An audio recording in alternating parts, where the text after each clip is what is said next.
할렐루야. 오늘 복된 주일 또 이렇게 성전을 찾으신 성도님들을 주님의 이름으로 환영하고 축복합니다. 식사들은 잘 하고 계신가요? 얼굴을 뵈니까 많이 드시는 것 같다는 생각이 좀 드네요. 지난주인가 지지난주인가 제가 이제 뉴스를 하나 봤는데 그 학전 소극장이라는 곳이 폐업을 하기로 결정했다, 이런 소식을 제가 들었습니다. 이 학전은 80년대에서 현재까지 많은 예술인들을 키워내고 예술 활동을 하던 장소였습니다. 서울 해화동에 있는 소극장의 이름이죠. 이 학전 출신의 연예인들이 꽤 있습니다. 가수로는 고 김광석 씨, 또 유재하 씨, 강산의 윤도현 씨 등이 이곳에서 예술가로서 발을 디뎠고, 또 배우도 많아요. 설경구 씨나 김윤석 씨, 황정민 씨, 장현상 씨, 조승우 씨가 대표적인 여기 출신 배우들입니다. 이곳 학전 소극장의 운영주가 김민기라고 하는 분이에요. 이분이 작곡가로도 유명합니다. 나 태어난 이 강산에 군인이 되어, 잘 아시죠? 늙은 군인의 노래가 이 김민기 씨 노래예요. 또 있습니다. 저들의 푸르른 솔잎을 보라, 상록수, 이것도 김민기 씨가 작곡한 곡이에요. 우리 교회 안에서 불렀던 노래도 있습니다. 얼어붙은 저 하늘, 얼어붙은 저 벌판, 기억하십니까? 금관의 예수라는 곡도 김민기 씨가 작곡한 곡입니다. 이분의 노래 중에 제일 유명한 곡은 이거죠. 긴 밤지 새우고 풀잎마다 맺힌 아침 이슬도 김민기 씨 노래입니다. 이분 노래 중에 잘 알려지지 않은 곡 하나가 있는데 이 봉우리라는 곡이에요. 우리 잠깐 영상을 좀 보시겠습니다. 사람들은 손을 들어 가리키지. 높고 뾰족한 봉우리만을 골라서. 내가 전에 올라가 보았던 작은 봉우리 얘기해 줄까? 봉우리.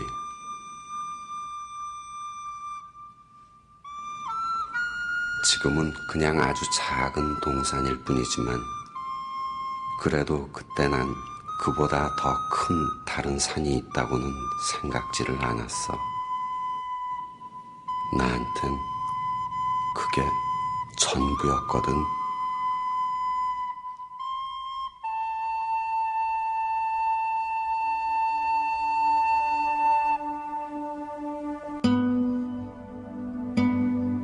혼자였지. 난 내가 아는 제일 높은 봉우리를 향해 오르고 있었던 거야. 너무 높이 올라온 것일까? 너무 멀리 떠나온 것일까? 얼마 남진 않았는데 잊어버려. 일단 무조건 올라보는 거야. 봉우리에 올라서서 손을 흔드는 거야. 고함도 치면서. 지금 힘든 것은 아무것도 아니야. 저 위 제일 높은 봉우리에서 늘어지게 한숨 잘 텐데 뭐.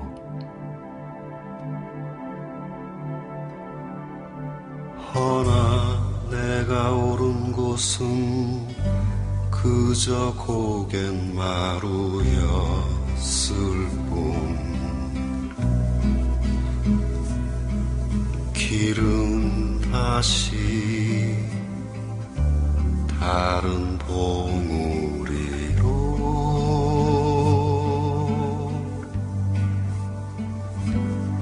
거기 부러진 나무 등걸에 걸터 앉아서 나는 봤지. 낮은 대로만 흘러 고이.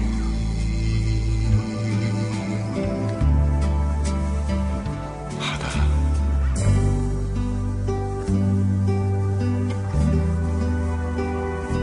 작은 배들이 연기 뿜으며 가고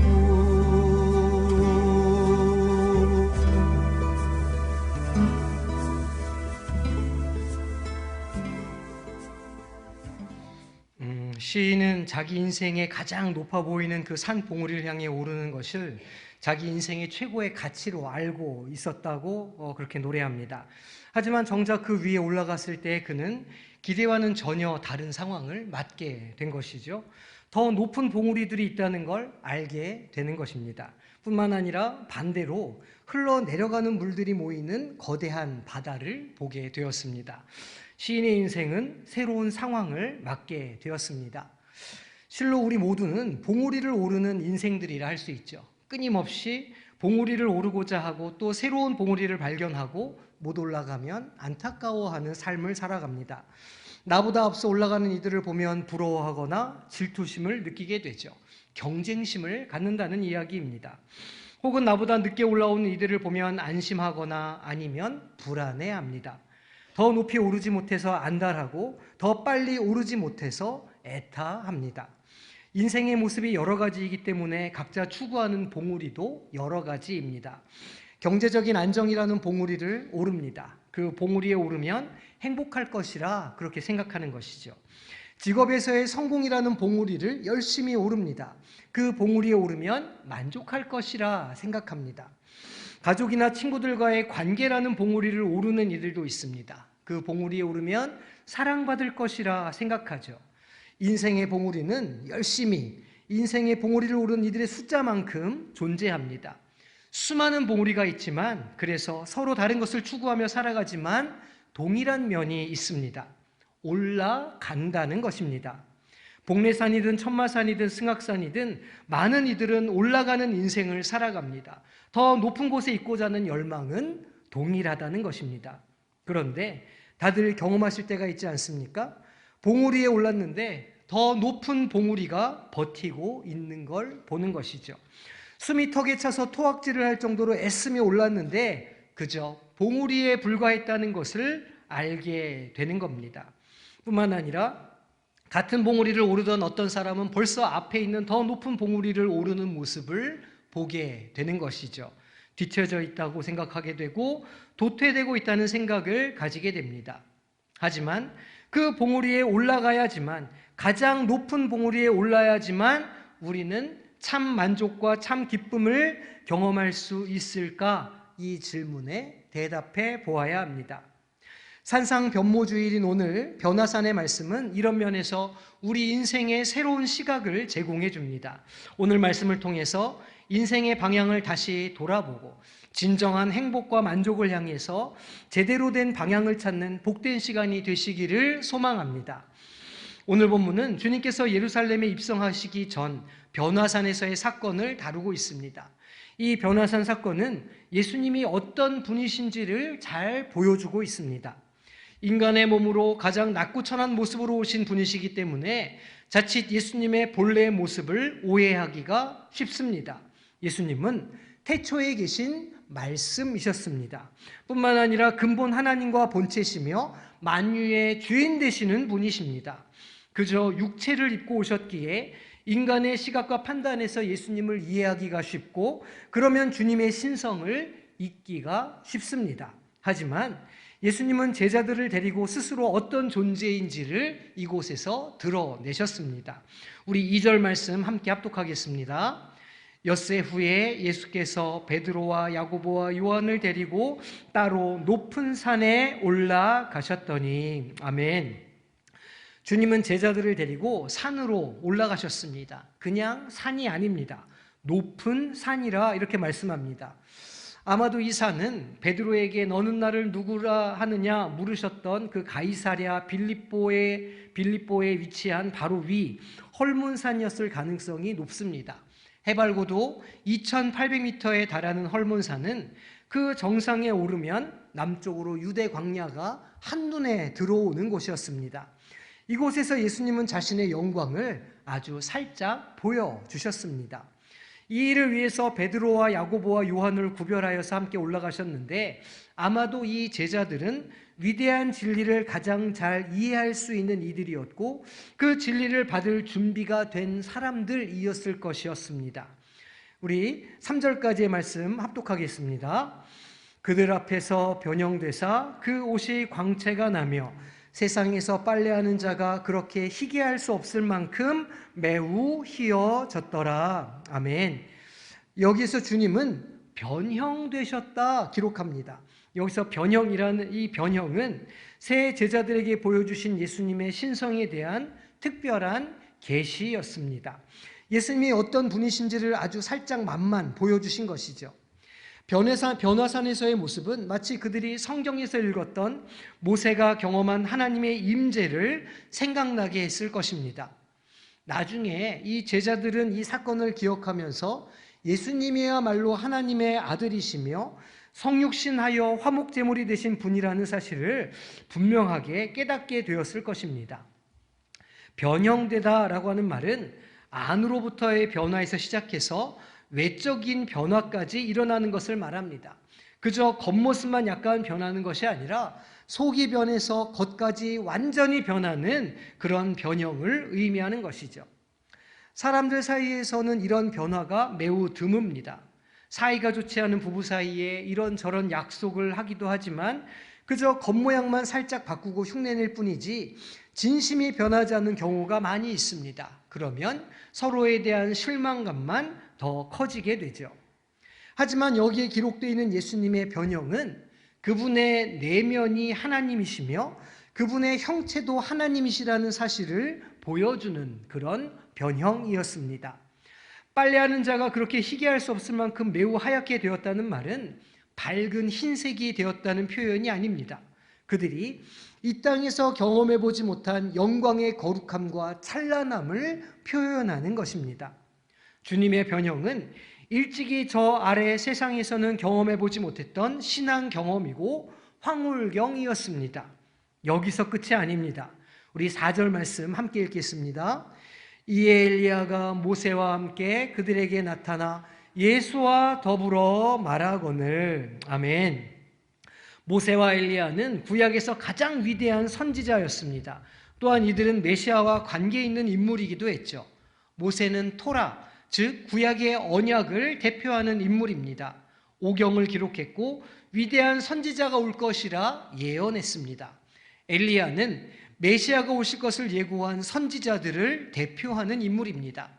이 모세와 엘리야가 예수님과 함께 등장했다는 것은 하나님의 율법과 선지자들의 예언을 성취하는 이가 바로 예수 그리스도라는 것을 확증하는 것입니다.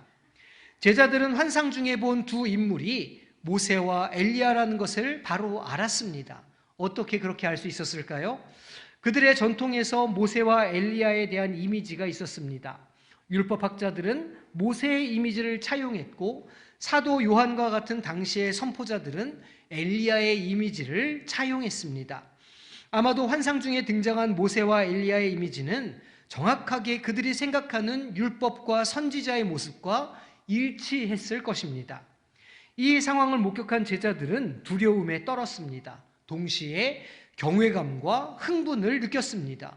이 높은 곳에서 그들은 높은 분들을 만나게 되었고 자신들도 높은 곳에 머물기를 원했습니다. 어쩌면 인간이 가질 수 있는 당연한 욕망이었죠. 우리 5절 말씀, 6절 말씀 함께 또 합독하겠습니다.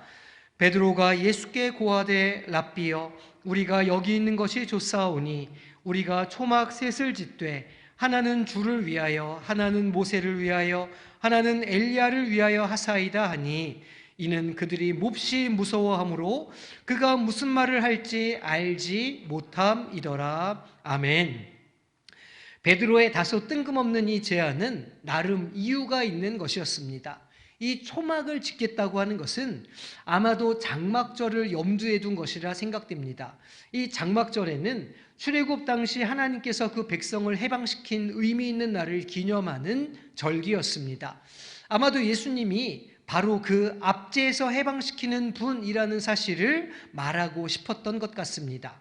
출애굽은 애굽의 압제로부터의 해방이고 두 번째 출애굽은 로마 제국의 압제로부터의 해방이라고 생각했던 것입니다.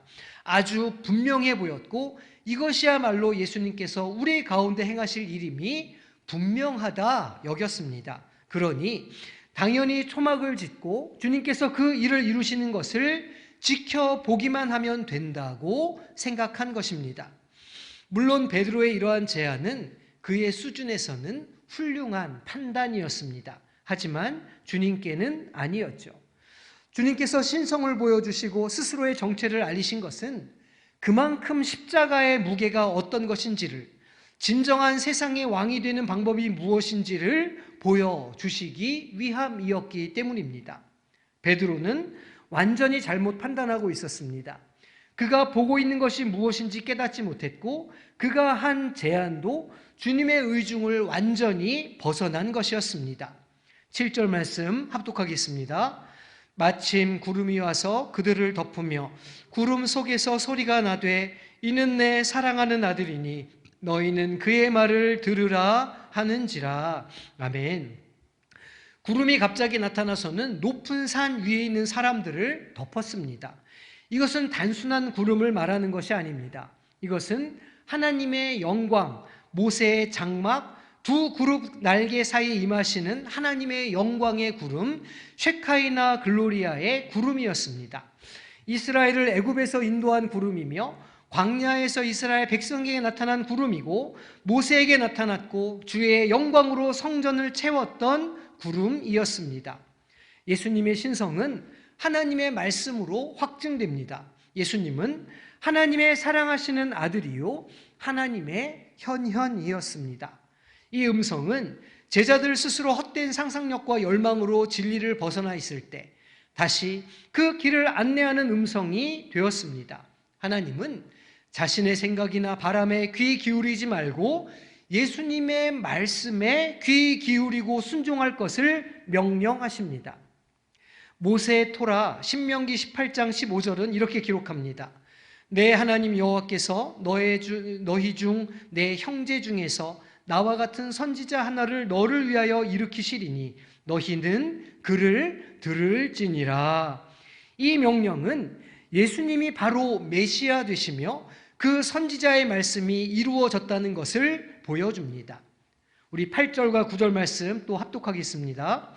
문득 둘러보니 아무도 보이지 아니하고 오직 예수와 자기들 뿐이었더라. 그들이 산에서 내려올 때에 예수께서 경고하시되 인자가 죽은 자 가운데서 살아날 때까지는 본 것을 아무에게도 이르지 말라 하시니. 아멘. 베드로는 그 높은 곳에 머물고 싶었습니다. 예수님과 모세와 엘리야를 그곳에 모시고는 그 영광과 권능으로 자신이 생각하는 바를 이루고 싶었습니다. 하지만 그의 생각과는 달리 순식간에 육체를 가지신 주님만이 그들 곁에 남으시게 되었습니다. 그리고 주님은 그들과 함께 높은 산에서 내려오셨습니다. 그리고는 이 놀라운 사건에 대해 함구령이 내려집니다. 베드로와 제자들은 이 일을 제대로 이해하지 못했습니다. 물론 예수님의 십자가와 부활 이후로 그들은 주님의 신성과 죽으심과 부활하심의 의미를 분명하게 깨달았을 것입니다. 하지만 이 시점에서 그들은 그 의미를 알지 못했습니다. 우리 신앙인들의 삶에도 주님과 함께 높은 곳에 오르는 경험을 할 때가 있습니다. 주님의 계심이 확실히 느껴지고 일하시는 것을 체험하며 성령 충만한 삶을 살 때가 있습니다. 세상에 두려울 것이 없고 그야말로 주와 함께하는 하루가 세상의 첫날보다 더 행복하게 여겨질 때가 있다는 것이죠. 주님이 바로 가까이에, 바로 여기에 계시는 것이 느껴지는 마치 변화산 높은 곳에 있을 때가 있습니다. 그래서 그 감정이, 그 경험이, 그 능력이 지속되기를 원하며 그곳에 머물기를 원하죠. 초막을 지으려 하는 것입니다. 하지만 주님이 원하시는 것은 변화산 그 높은 곳에서의 삶이 아닙니다. 산속 기도원에 있으며 그 은혜 충만을 구하며 그곳에 머무는 삶이 아닙니다.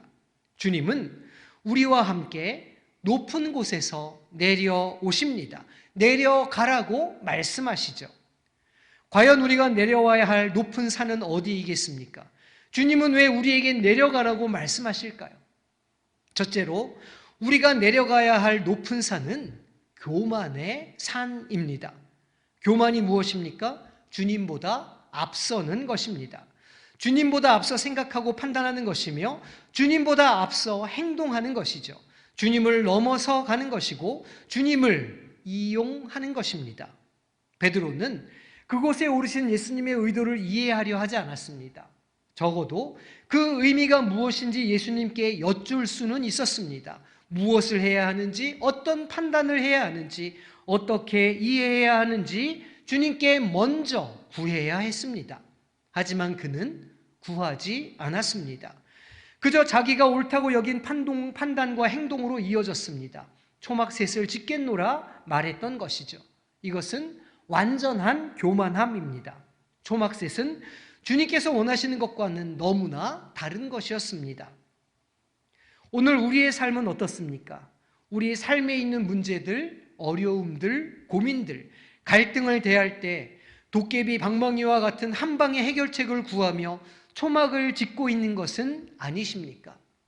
신앙인이 된다는 것은 예수님을 따르는 것, 예수님의 제자가 되는 것을 의미할진데 그 사명의 위중함은 잊은 채 주님을 은혜 자판기 정도로 전락시키고 있는 것은 아닌지 생각해 보아야 합니다. 우리 안에 있는 고통과 문제들, 고민들은 때로 우리를 성장케 하시기 위한 연단일 수 있습니다. 버티고 인내하고 기다릴 때 성숙해가고 성장하는 기회를 맞게 되는 것이죠. 하지만 자녀를 향한 그 사랑을 이해하려고 하지 않고는 그저 초막을 짓고 기적을 일으켜달라, 구원해달라, 청구서를 내미는 모습을 가진 이들이 있다는 것입니다. 이것이야말로 자기 스스로를 높이는 교만의 산에 있는 모습이라 할 수 있습니다. 그러니 교만의 높은 산에서 내려와야 합니다. 주님과 함께 내려와서 신성을 가지신 주님이 십자가를 지시고 쓴 잔을 마신 이유를 묵상하고 배워야 하는 것이죠. 주님보다 앞서지 않고 넘어서지 않는 교만의 산을 내려오시는 성도님들이 되시기를 소망합니다. 둘째로 우리가 내려와야 할 높은 산은 자기를 드러내고 내세우고자 하는 자기애의 산입니다. 많은 이들의 열망은 자기애로부터 시작됩니다. 사랑받고자 하는 마음, 열망에서 시작되죠. 신라권 이후로 인간이라고 하는 존재는 사랑을 갈구하게 되었습니다. 본래 사랑받는 존재로 창조되었지만 인간은 그 창조주의 사랑을 떠났습니다. 그리고 스스로 사랑받을 존재가 되기 위해 사투를 벌이기 시작했죠. 맡겨진 일을 완벽하게 해내므로 내가 사랑받는 존재라는 사실을 증명하고자 합니다. 누군가에게 친절을 베풀고 선행을 행함으로 사랑받을 존재임을 드러내고자 합니다. 매력적인 사람이 되려고 하고 맡겨진 일을 아름답게 성취해내므로 사랑받을 존재라고 말하고 싶어 합니다. 하지만 어떠한 방식으로든 그 노력은 보상받을 수 없습니다. 좋은 아버지가 되지도 못할 것이고 좋은 부모가 되지도 못합니다. 좋은 아들도 되지 못했을 것이고 좋은 딸도 되지 못했을 것입니다. 그리고 그러면 그럴수록 더욱 사랑을 갈구하게 되고 결국에는 어떤 사랑도 얻지 못하게 되죠. 아무리 애쓰고 노력할지언정 속사람이 변하지 않으면, 마음이 변하지 않으면, 그 동기가 순수하지 않으면 그 외면까지 변하는 변형은 불가능합니다. 베드로는 초막 셋을 짓겠다고 나섭니다. 주님과 모세와 엘리야의 주목을 받고자 했습니다. 내가 이만큼 괜찮은 사람이에요 라고 말하고 싶었던 것입니다. 하지만 사랑은 그렇게 쟁취될 수 있는 것이 아닙니다. 우리가 수차례 찬양하는 대로 우리는 사랑받기 위해 태어난 사람들이 분명합니다. 하지만 그 사랑은 우리의 노력에 따라오는 보상이 아닙니다. 공부를 잘해서 돈을 잘 벌어서 잘생겨서 잘 살아서 받게 되는 보상이 아니기에 사랑받기 위해 하는 모든 애씀은 헛된 것입니다. 우리는 이 사랑이 이미 우리에게 주어졌음을 깨달아야 하죠. 내가 사랑받는 존재라고 하는 사실은 내 노력의 결과가 아닙니다. 도리어 우리가 이 땅에 숨쉬고 살아있다는 것 자체가 그 사랑을 받고 있는 존재의 증명이 됩니다. 왜 그렇습니까? 주님께서 세례 받으실 때 하늘에서 이는 내 사랑하는 아들이라 말씀하셨고 오늘 변화산에서도 하나님은 그 사랑을 확증하십니다. 우리가 예수 그리스도를 믿고 우리 마음에 주님을 영접할 때 우리는 주님 안에 거하게 됩니다. 즉 우리도 하나님의 사랑 안에 있는 존재로 변형된다는 의미입니다. 우리의 마음 깊은 곳에서 그 사랑을 경험하게 되면 그 충족감은 우리의 외면으로 나타나게 될 것입니다. 변형됩니다. 여유가 생기고 마음이 넓어집니다. 인생을 바라보는 시선이 더 깊어지게 되고 통찰력을 갖게 되죠. 이 사랑을 확신할 때 우리는 자기애의 높은 곳에서 그 허망한 노력에서 내려올 수 있습니다. 이처럼 하나님의 사랑을 깊이 경험함으로 자기애의 산에서 내려오는 성도님들이 되시기를 소망합니다. 마지막으로 우리가 내려와야 할 높은 산은 욕망의 산입니다. 인간의 본성은 편안함과 안락함을 추구하죠. 불안을 멀리하고 결핍을 멀리합니다. 무언가 모자르고 부족하다고 느끼게 되면 만족을 추구하기 위한 욕망이 작동하기 시작합니다. 인간의 본성은 또한 그 욕망을 충족하기 위해서 가장 빠르고 편한 방법을 선택합니다. 빠른 길이 있다면 빠른 길을 선택하고 쉬운 길이 있다면 쉬운 길을 선택합니다. 그게 욕망을 추구하다가 죄를 짓게 되는 이유입니다. 주님께서 시험 받으실 때 사탄 마귀의 유혹이 바로 이 본성을 자극하는 것이었습니다. 돌을 떡으로 만들라는 것, 뛰어내려서 천사의 수종을 받을 만한 자격이 있는지를 증명하라는 것, 나에게 절하면 십자가가 없이도 세상의 왕이 될 수 있다고 말하는 것, 그 모두가 이 본성을 자극하는 유혹이었습니다. 베드로의 욕망은 로마 제국으로부터 벗어나서 구약이 말씀하는 하나님의 나라가 임하게 하는 것이었습니다. 베드로의 생각에 예수님의 힘이라면 제국의 힘을 힘으로 누르고 새로운 질서를 만들 수 있다고 여겼습니다. 제국의 군대를 천군 천사를 동원해 물리치고 제국의 황제를 기적으로 굴복시키는 능력이 주님께 있다고 믿었습니다. 베드로의 욕망은 주님이 그런 분이 되시기를 원했던 것이죠. 희생 없이, 눈물 없이, 땀방울 없이 쉽고 빠르게 그 일을 하기를 원했습니다. 오늘 우리의 욕망은 어떻습니까? 우리 사회를 정의하자면 욕망하는 사회라 할 수 있을 것입니다. 초등학생들에게 꿈이 무엇인지를 물었는데 적지 않은 친구들이 건물주라고 답했다고 하죠. 이 나라의 욕망을 잘 보여줍니다. 90년대까지 우리의 욕망은 생존에 관한 것이었습니다.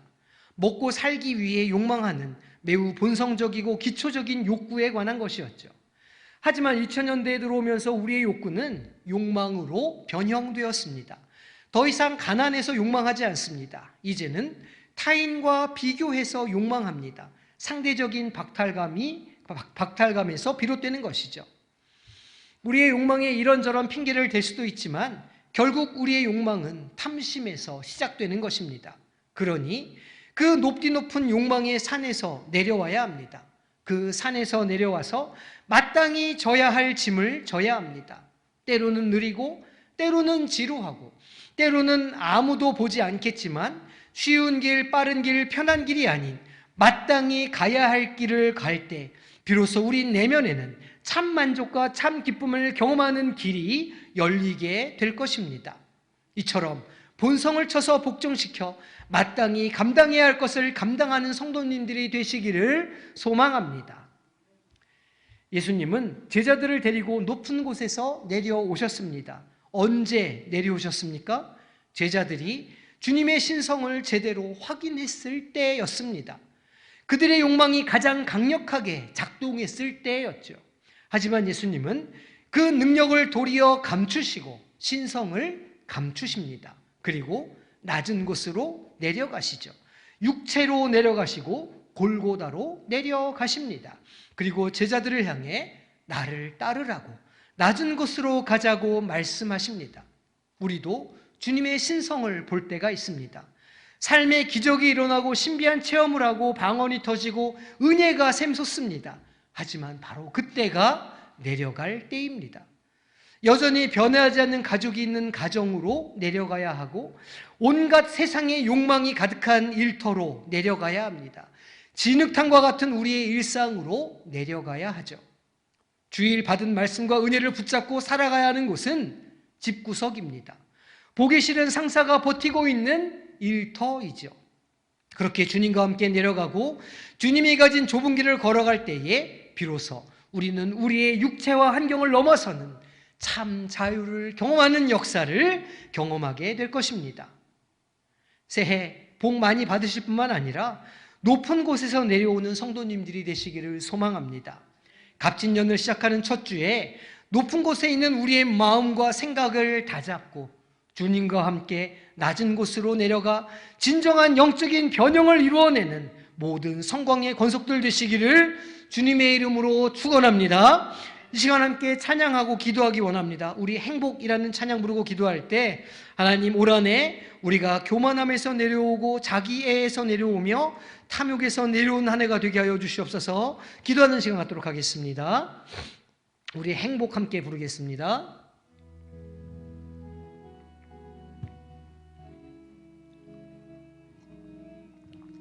화려하지 않아도 정결하게 사는 삶, 가진 것이 없어도 감사하게 사는 삶.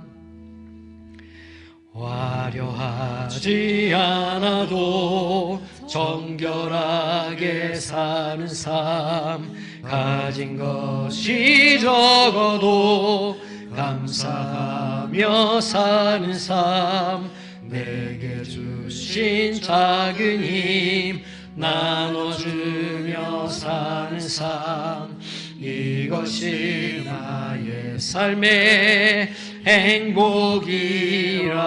눈물 날 일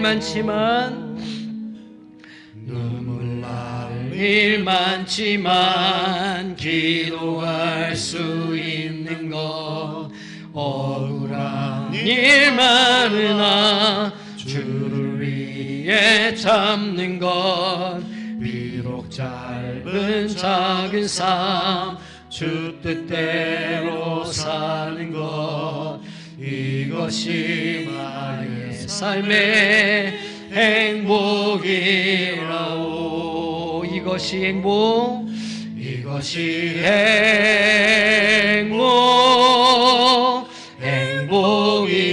행복이라오.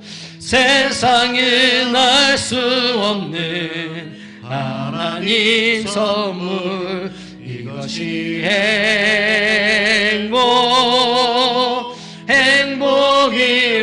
행복이라오. 하나님의 자녀로 살아가는 것, 이것이 행복이라오. 이것이 행복이라오. 이것이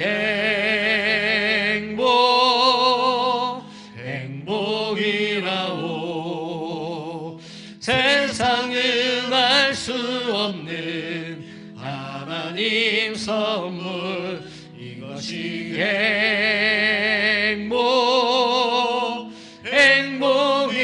행복이라오.